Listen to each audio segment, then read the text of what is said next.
Hi there. Today we're going to go through task 4, the Crucible essay, a process exemplar, talk you through what the task is, what you need to do, and how you can go about successfully completing the requirements. Initially, you need to obviously start with the task question, which is the Crucible aims to negatively portray the persecution of American communists in the 1950s through its portrayal of the Salem witch trials. From this, you need to choose 2 to 3 narrative elements to help you construct your response. They could be characters, themes, plot, or the language used. So that's the dialogue and stage directions. Obviously, being an essay, you need a clear introduction, 2 body paragraphs that address the above statement, and a conclusion that reinforces your thesis. We're looking for 600 to 800 words. That's excluding quotes.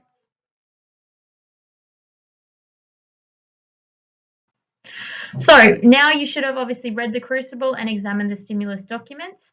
You should have examined the narrative elements as well and have constructed some analytical paragraphs on a practice question to gain some teacher feedback. You're moving towards now drafting and reviewing the essay genre and deconstructing an example, which we're going through here. You'll then work on your own individual task with the task question and then submit your final copy.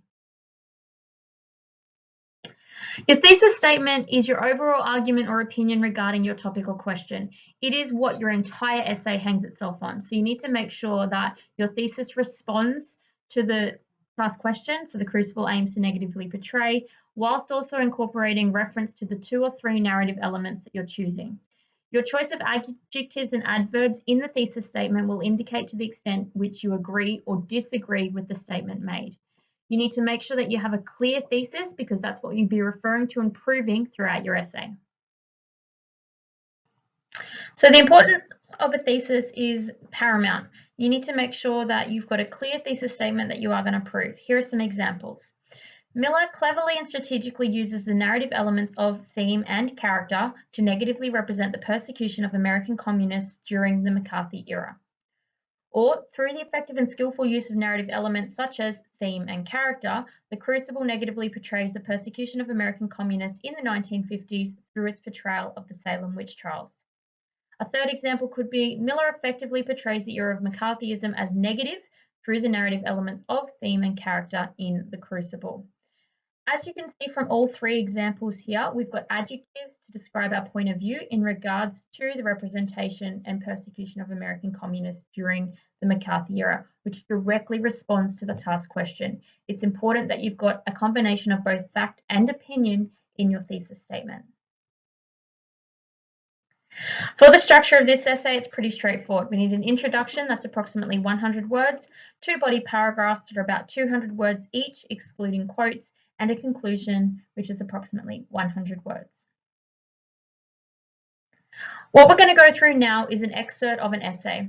We've got here an example of the introduction and 1 body paragraph to show you how the elements work together.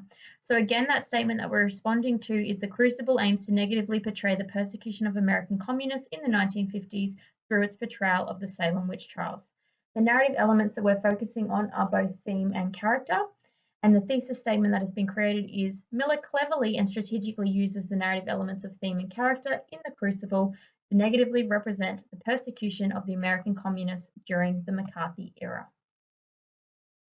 It's really important that in your essay that it is word perfect. You've got drafting opportunities and the ability to word process. Make sure that you proofread carefully. It needs to be grammatically perfect as well, with impeccable referencing to both the stimulus documents and the play.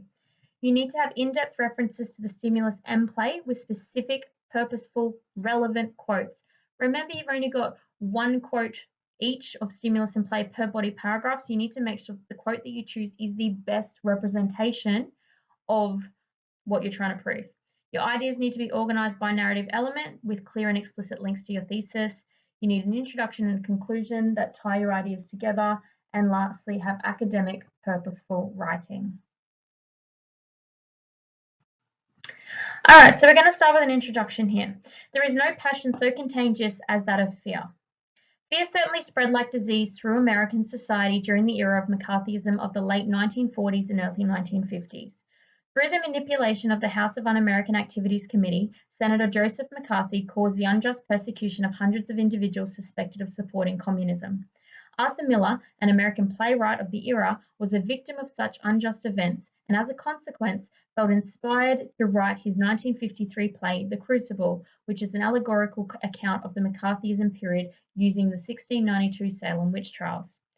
Through The Crucible, he sought to convey his own traumatic experiences of the McCarthy trials and to criticize the pervasive atmosphere of fear which ruined many lives. Miller cleverly and strategically uses the narrative elements of theme and character in The Crucible to negatively represent the persecution of the American communists during the McCarthy era. As you can see there, we've got an introduction that has a hook, a relevant quote or statement about the major aspect of the topic that makes me want to read on. So in this respect, we've used a quote in surrounding the notion of fear. We then have a transition statement that links that opening hook statement to the period of McCarthyism, giving a bit of background information about who Joseph McCarthy was and what the period was about. We then link to the play and to Miller himself, giving a bit of background information about why he wrote the play. And then lastly, the final statement in your introduction is that thesis. Okay, so the thesis just told us that our first body paragraph is about theme and the second one is about character. For the purpose of this particular exemplar, I've split the body paragraph over the next 2 slides so that I can identify the elements more readily. Let's have a look at the example. Through Miller's use of theme in The Crucible, the McCarthyism era has been strongly and effectively represented in a negative light. In particular, the theme of fear and its destructive effects is foregrounded in the play. This theme is applicable to not only the Salem witch trials of 1692, but also the McCarthy trials of the 1950s.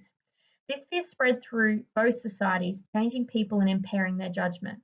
In his 1996 document, Why I Wrote the Crucible, Miller reflects on this ability of fear to damage society, particularly in the context of McCarthyism era. He remarks that fear doesn't travel well, it can warp judgment. Miller, 1996, para 1. The reference is included there in brackets. This reflects the widespread fear in America in the 1950s, which caused the House of Un-American Activities Committee to proclaim rash and unsubstantiated judgments upon accused and convicted communists. The fear aroused by this period's propaganda against communism resulted in the warping of reason, which led to the conviction of communists or sympathizers. The individuals were not a danger to America, but were jailed or blacklisted, thus destroying their lives as they were prevented from entering into society again normally. Hence, Miller reflects on the harmful effects fear had on the population of the 1950s America and the lives it destroyed, and as a result of the fear caused by McCarthyism. Therefore, he considered this era as a negative time in history and portrayed it such through the allegory of the Salem witch trials in The Crucible. Here, our body paragraph has a topic sentence that links the element to the thesis. We then explain that topic further and we contextualize our stimulus quote. We put the quote in from the stimulus and we specifically and explicitly analyze that quote, making links to not only what the quote is telling us, but linking that to our thesis statement. We then have a sentence that links our stimulus quote and evidence to the play. We're going to continue our paragraph on the next slide. So this is direct continuation. There would be no page break in this at all. The damaging effects of fear is effectively explored in the play. There's our link there. Such effects include the hanging, ostracism, and imprisonment of individuals accused of being involved in witchery. Hale states to Danforth that there is a prodigious fear of this court in the country and that it does not follow that everyone's accused is guilty. Miller, 1953, page 88. This shows the fear of the Salemites for the court that causes such harm to the people of the town, symbolizing the American courts of the McCarthy era. In both societies, individuals were unjustly accused and convicted as a result of fear for what witches or communists represented. Miller endeavors to portray the harm caused as fear warped the ability of those in power to judge and convict with reason, to the detriment of those convicted. Clearly, through Miller's strategic use of the theme of fear and its destructive effects in Salemite society in The Crucible, he has negatively represented the persecution of American communists in the McCarthyism era, a direct link to our thesis. Just as theme, Miller has also effectively utilized character to negatively portray communist persecution under McCarthy. So as you can see there as we went through, we've now linked it to our play. So we've contextualized our play quote, we've put a quote in, and we've analyzed that specifically using similar language to that of the stimulus quote. Creates cohesion. We then link to our thesis. So we don't just restate the thesis, we analyze what it's saying and we link back to it, and then we link to our next paragraph. So in this instance, that's a paragraph on character. It's important in your writing that you use connectors to create cohesion as well. So, just as theme is an example here. We also had as a result, consequently, etc. You guys know how to use connectors, so use them strategically to create cohesion in your writing. As we said at the start, we're just giving you an exemplar for one body paragraph. So this is your straight structure that you would have for your second body paragraph there. Again, some reminders about language choices that should exist across your entire piece. You need to have a formal academic tone and write in the third person.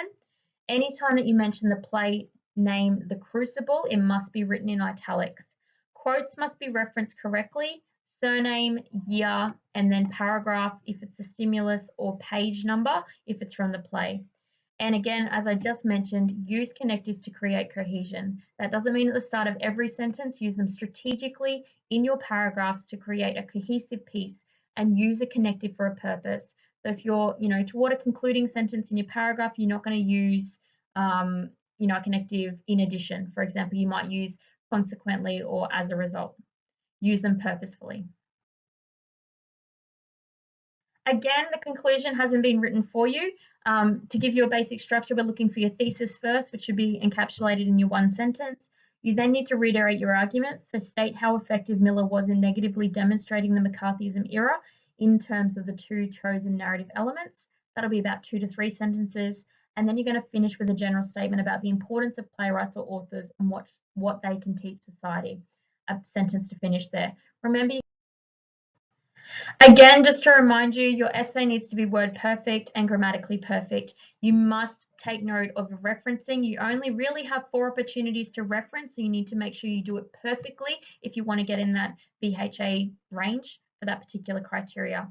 Make sure that the quotes that you choose are the best quotes to represent your point of view and that they are analysed in depth. Again, there is almost a whole criteria on your task sheet in regards to analysis. You need to make sure that the analysis is in depth and proves your thesis throughout your essay. Ideas need to be organised by the narrative element with clear, explicit links to your thesis throughout. Your introduction and your conclusion needs to be purposeful. Your conclusion is not just restating your introduction in the past tense. Okay? You need to think about purposefully wrapping up your ideas and proving your point. And throughout, we've got academic, formal, third person, purposeful writing.